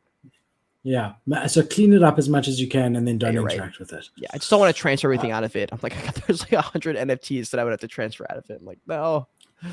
So massive news. Genesis, a very big crypto exchange, has officially filed for bankruptcy. Chapter 11 bankruptcy. This has been in the making for the last couple of months. They stopped withdrawals, I would estimate, about 2.5 months ago, and haven't opened it since. And since then, there's been a lot of umming and ahhing. A lot of people believe very strongly that Barry would be able to get out of this situation. But guys who know a lot more about crypto that I have spoken about this with have said that this was priced in, and this was pretty much known that this would happen. But this is now official. Genesis has filed for Chapter 11 bankruptcy. They now have a slew of creditors that they owe that they owe money to, and they will go in line. They'll see what assets they are. It should be a lot simpler and quicker than the FTX side of things, in theory. But a lot of people, Barry Silbert is very rich individually, very rich. Like a billionaire. So a lot of people were really believing that he would bail himself out if he couldn't. But he hasn't done that. He said that he's blaming. So I just want to read it to you exactly. He's blaming it on a wave of unprecedented fraud and criminal behavior in the crypto industry. So, I mean, I don't know, we do know that they were affected by Three Arrows Capital. They were, investor in that, and that they were affected by the FTX collapse. But still, did they do their due diligence and know that there were teenagers in the Bahamas having orgies, looking after the money that he had put with them? Bankruptcy filing reveals that Genesis lending unit had assets and liabilities between $1 and $10 billion and over 100,000 creditors. So whereas FTX, you're looking at millions. Look, 100,000 creditors is still a hang of a lot, and 1 to 10 billion, let's just average it at 5 billion, is still a hang of a lot. So Genesis's parent company, DCG, rolls in the mud. So they owe over 900 million to Gemini Earn. So they, and that's the one that you've heard about, bro, with the Winklevoss twins and all the drama that's going on there. There's definitely going to be a trickle-down effect with this. So there's other companies, just like they are saying that this is as a result of the Three Arrows and FTX problems. There are going to be companies coming out in 6 months to a year that have been so affected by this Genesis thing that they are going to be closing down. So it definitely does have far-reaching effects. But it was priced into the market. The crypto didn't react at all. They really didn't, dude. I think it's just because we've had multiple times this already happening, and we're just like, bruh, bull run, fuck off. Alex Becker tweeted out bull run, so fuck it. We're just gonna keep going. And again, I feel like I don't know. I mean, I'm definitely more on NFT Twitter. I felt some crypto, like heavy crypto people, some Bitcoin people and stuff like that. But I don't see many people talking about this. Like, I know it's a big deal, but I feel like when it comes to these kind of things, it's more about the name. When BlockFi went down, when Gemini went down, those are big names. Genesis, bro, I don't know anyone who even uses this. Like, I don't use it. They were quite big. Everyone had their niche. I mean, they're not on the level of a Coinbase or like the FTX was, but they are big, bro. I mean, Barry Silbert was considered very highly in the space, really and truly. Again, I'm still shocked that he didn't bail himself out. I really. And also with the Winklevoss twins, all these guys have so much money. Why not put your own money up there? You're so busy going to market saying, oh, we need $1 billion or we need $5 billion. Meantime, between the top 10 guys involved here, they could probably raise a couple of $1 billion, but they're not prepared to put their own money in there to bail this out. And that speaks volumes, in my opinion. Yeah, man, that one's tough. I don't have too much to say because I don't have a spade, bro. Yeah. That's true. It's true. Put your money where your mouth is. If you believe in it, go balls to the wall. Put your house up, sell your fucking yacht, and say, I'm going to make right. I'm going to make this happen. You talking to Logan Paul right now? What? Say that again? So you're talking to Logan Paul right now? So he listened to me. So you see, he's offered a refund of $1.3 million. Bro, $1 million only to people who are holding it still. Ain't nobody holding it, bro. I'm like, you're only giving it like, I mean, it's good. It's good. It's better than nothing for sure. But that's and he nothing. Said he's still going to deliver the game. But who's going to play this game, bro? It doesn't matter. The problem is this. Why didn't he do this a year ago? Why did it take the CoffeeZilla? We know. Bro, we know. Why did it take the CoffeeZilla article, podcast or whatever, interview or whatever? Why did it take that? Because he wasn't gonna ever come back, bro. He was done. He forgot about that shit, and then he was like, "Oh, fuck, I forgot we're still in lawsuits." I believe Logan when he says that there's lawsuits and that his lawyers probably told him don't do anything. I believe that. I believe he was probably partially a victim and he hired the wrong people. But I'll also say he motherfucker needed to claim accountability, even though probably a lot of it wasn't his fault. You're still the face of the project. You still would have taken all the W's that would have happened. That also wouldn't have been your fault technically because they all did the work. But since they went wrong, now it's everybody else's fault. And I wish he just did it. I wish he thought about it from that perspective because he comes off really bad on camera by the way he's kind of claims sort of accountability. But after that, the way he came back here, he did another video which I found very sincere, saying that he apologizes for how he was. He posted it on his second account, not even on his main YouTube, bro. Like I'm telling you, it's about narrative. It's not. It's a little bit fucked. I don't like it, but whatever. This whole thing about passing the buck and so passing it on to someone else, which Logan Paul did. Oh, I had bad advisors, bad legal advice.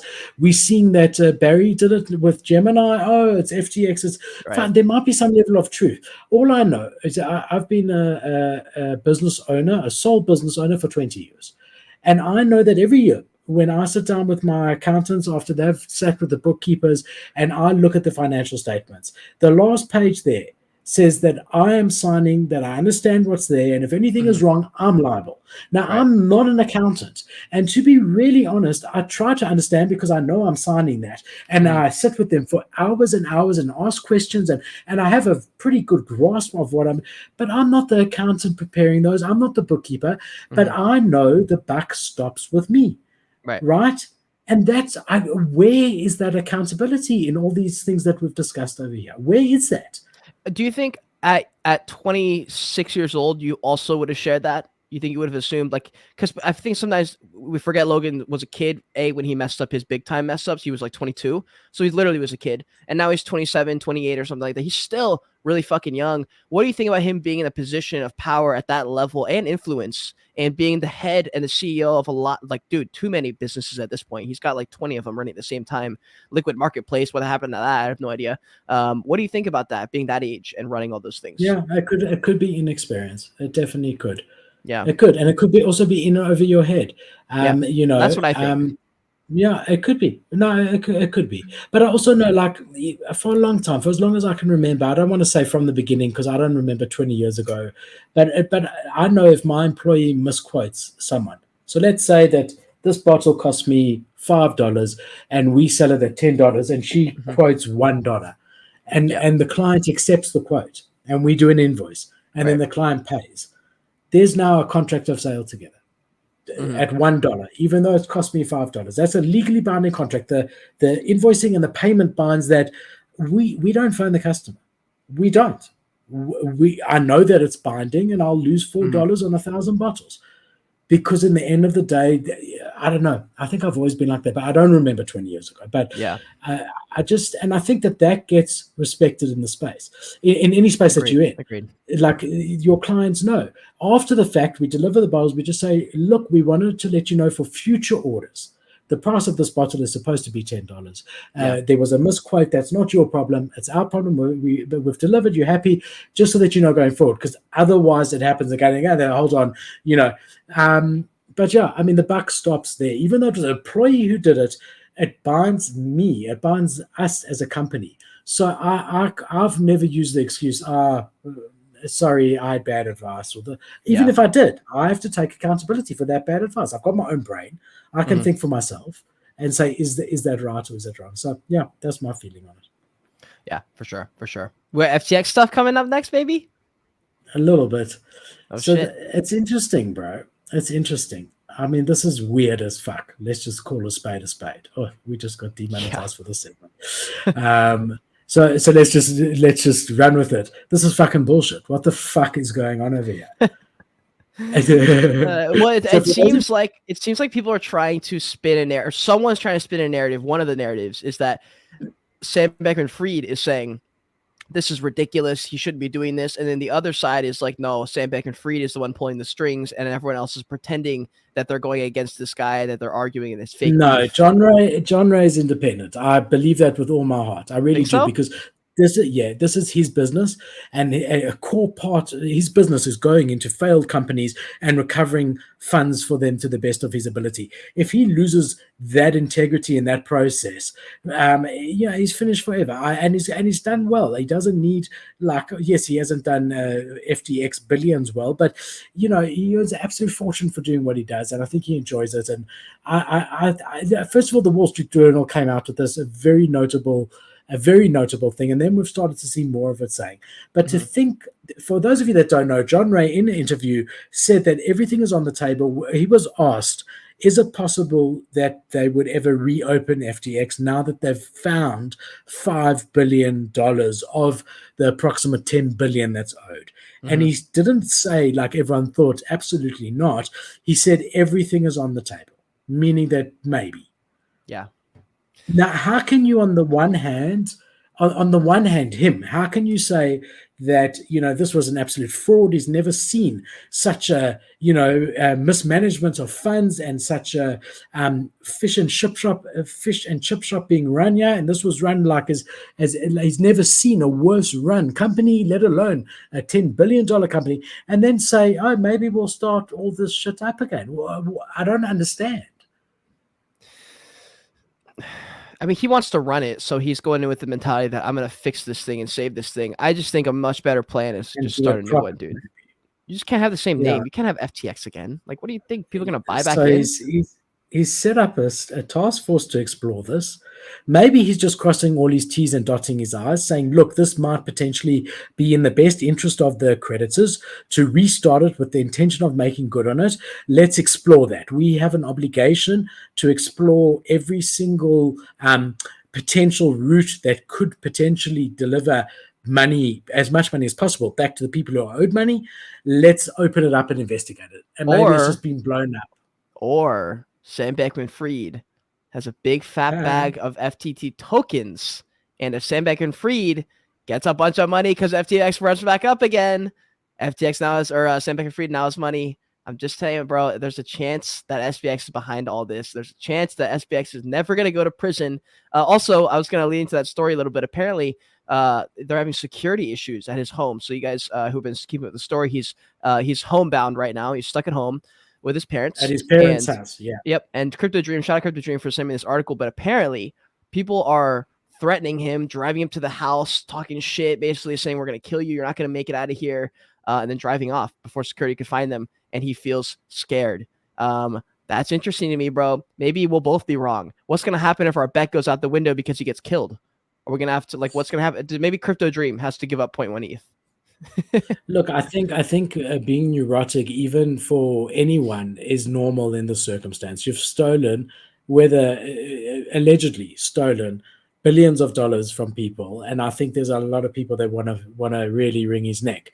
So I think that those feelings are probably justified, and they should really invest in security, because I mean, there's people out there that have lost their entire life savings. I'm saying 50, 60, 70-year-olds with responsibility and whatever, that would honestly, if given the chance, would like to murder the guy pretty soon. Mm-hmm.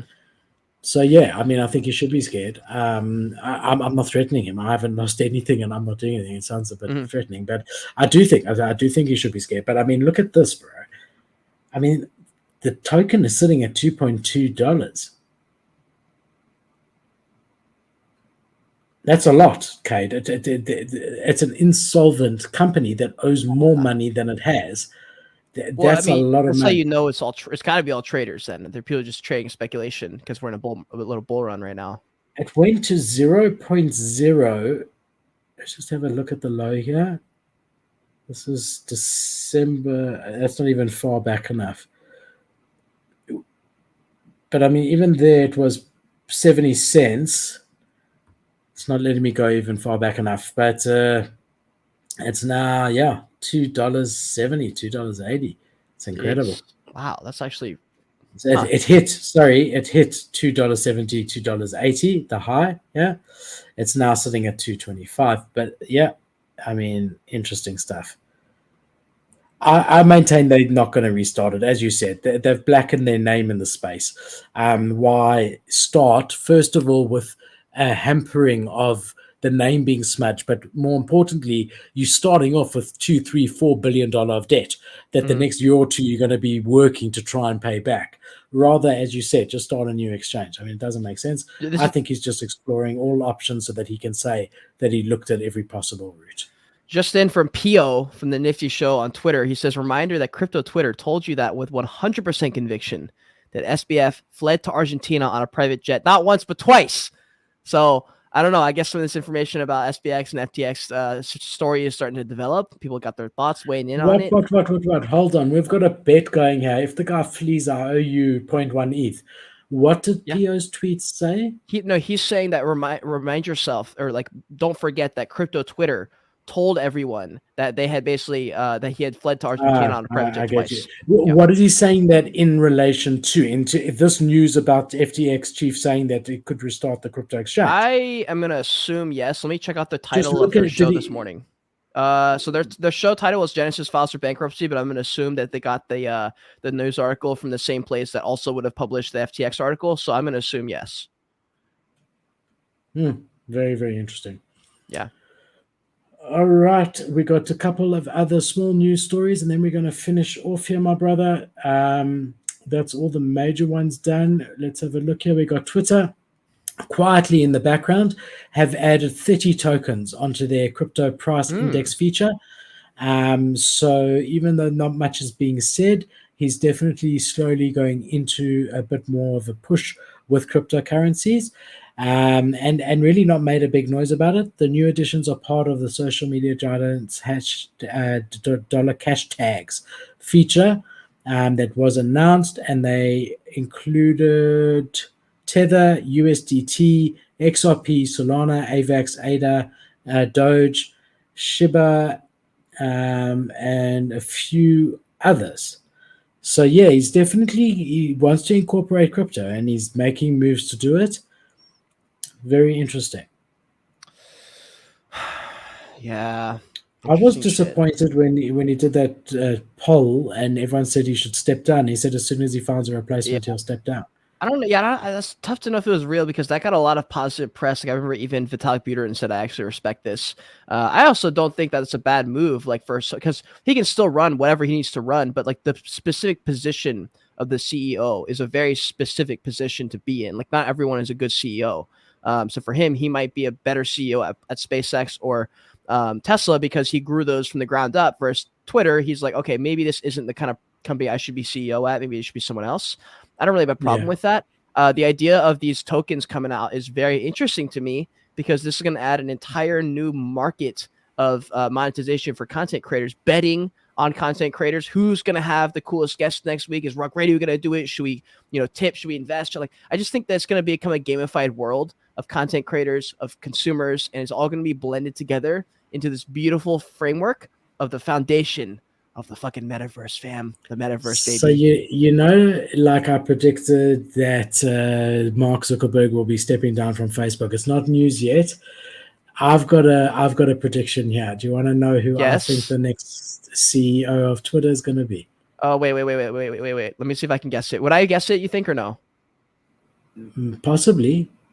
Okay. New CEO of Twitter. Who could even be in the running for that? Mr. Beast, I heard, was in the running for that. I don't think that would happen, or Lex Fridman. I don't think either of those will happen. I'm not sure. I don't know. So you're completely right. I think Mr. Beast, you've been saying all along to me about Twitter that their future, the way they monetize, yes, they're $8 for blue tick, whatever. The way to really monetize is video content, to really go into content. Who better to run that than Mr. Beast? Someone who understands that YouTube algorithm like the back of his hand. Yeah. Someone that knows content like the back of his hand. Who better to do that? If there's a lot of ifs, if that is Twitter's game plan, if he agrees that that's where they need to be positioned in order to get the most out of it, then I think the obvious play is Mr. Beast. Maybe Mr. Beast is very fucking busy though. Like I don't know how he would do that and film YouTube videos. And I know for a fact that Jimmy, Mr. Beast, only cares about YouTube. He only cares about videos. He only cares about being the greatest YouTuber ever. That's going to clash pretty hard if he's CEO of Twitter. That's the only reason I think maybe true. not. I don't know if that's true. Like, if you look at all the stuff that he's got quite a lot of companies. I mean, he's separate, completely separate. Yes, he punts them on his different channels, but he's got a lot of products and services out there. But he's not running them because he's doing the videos. No, fine. Like CEO, he'd have to run all of it himself, Like, I just don't think he has the time. But don't you think, look, it's interesting. Someone of that level, I would, if I was Elon Musk looking for someone, and if I believe that Twitter's future, if I was Elon Musk and I believe Twitter's future was content, then I would look at the top 20 or 30 YouTubers. That's it. Those two I would interview the top 30 YouTubers according to revenue last year. The only response I even saw was from Elon Musk, was to Lex Fridman. Lex Fridman is the only other person I could think of that maybe would. I don't see a world where he does, actually. I think he's too scared, to be honest. I even though I love Lex Fridman, and hey, what's up, Alex? I love Lex Fridman, and I think he's brave in many situations. I don't think he has any desire to run Twitter for real. I think that's a very difficult position to run in, and I don't think he has any like dreams to be the head of CEO, and I don't think that risk is really worth it. Because I just don't think there's too much to gain for Lex, and I think he's crushing with the podcast doesn't make any sense. So that's my thoughts on it. I think he's going to run it for a little bit longer, and then when he does find someone, I think it'll be someone kind of random. Like I don't think everyone's going to know them. I think they're going to ease into the system, ease into the game. They're probably going to be really good at running the social media game in terms of being having funny memes, having good humor when he gets things wrong or she gets wrong. But I think it's going to be someone sort of random. It's going to be interesting to see. He also in response said his response was, when I found a suitable replacement. Exactly. So that could never happen. But look, Tesla's taken a huge knock now. A huge knock. This share price is down like 300% in the last year. Is that because Elon Musk has found a new baby, something that he's in love with, like he used to be with Tesla, and that all of his focus and attention is going on Twitter? Yeah. Is that the reason? His response to shareholders has been that they know that the recession, in inverted commas, affects housing market and luxury vehicles, and they're bracing for that in advance, and lowering manufacturing and all the rest, and that the China supply issues, which are real issues.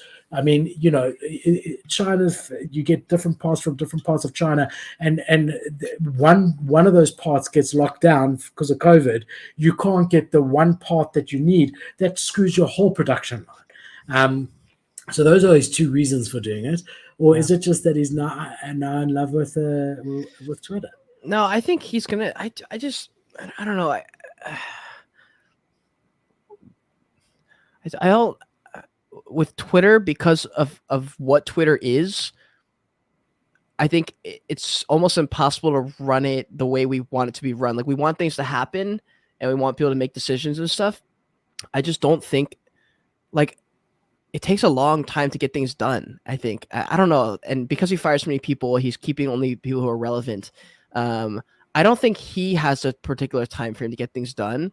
And he's also running 4 different companies that are all massive, and they're all, require all his time, basically. I'm sure his day is probably split up into quarters, and he just spends 1 quarter at Tesla, 1 quarter at Twitter. I think that's just how it works for him. And I just don't know if people have too high of an expectation on Elon to do something. And I think they're almost tying like the crypto world to Elon's Twitter game, and being like, he needs to roll this out, he needs to roll that out, it needs to be exciting, it needs to be fun, it needs to have this and that. And I'm like, he's just growing like an Instagram. Like, it's like weird to me how much input people have on Twitter. It's fine because I'm part of it, but like, it's just also kind of weird. Like, we don't have any input on Instagram or Facebook or anything like that. This could either be the best move he's ever made, or this could literally bury him. I think it would be the best move. I really do. I think he has a better chance of losing one of the other ones. I think Tesla has a better chance of folding than Tesla's got much more potential than Twitter, in my opinion. I don't believe that, dude. I don't believe any situation where the future is it's not just the cars, it's the solar panels that he's doing on roofs, and the batteries and the battery technology. But that's ultra high risk to me. Like, that's the high risk play for me, is that SpaceX even. Like, I think high risk plays. I don't think Twitter's in that conversation. I think SpaceX and Tesla are in the conversation of high risk plays. But I also don't believe that Twitter as a social media platform is as the foundational framework for a metaverse of sorts and digital communities. I think that's gonna be way bigger macro. But the risk is that he's put a $50 billion investment into it. That's where his personal risk is. He's put $50 billion into it, whereas Tesla, he started with $1 million. That was his downside. So he's got a lot more to lose here. so if this goes bust and he now spends the next 10 years trying to make it go good and forgets everything else, like he's now putting 90% of his time to Twitter, and it doesn't, and then Tesla carries on dropping because all these established car makers, like with a lot of money, are now going EV as well and are getting good at it. So whereas he had that first mover example on the car side initially, that is now much smaller, and he's got big boys who are chasing that space. He needs to be a Tesla every day, focused on making those cars more affordable and better. Now he's invested so much in Twitter that he's got $50 billion. He's thinking, hold on, let me try to get this right. Let me try to get this right. I don't know. This is a big one. It's going to be interesting to look at this in 5-10 years time. Jack Dorsey's chilling though. Jack Dorsey's like, thank fucking God, I'm out of that shit. Yeah. So guys, Web listen, 5. if you've liked this show, please remember to like and subscribe. That's all that we ask for. And share it, guys. Share it. If you like it, in a couple of hours, I'll tweet it out again, just on my Twitter. Just do shares. Let's get some views going.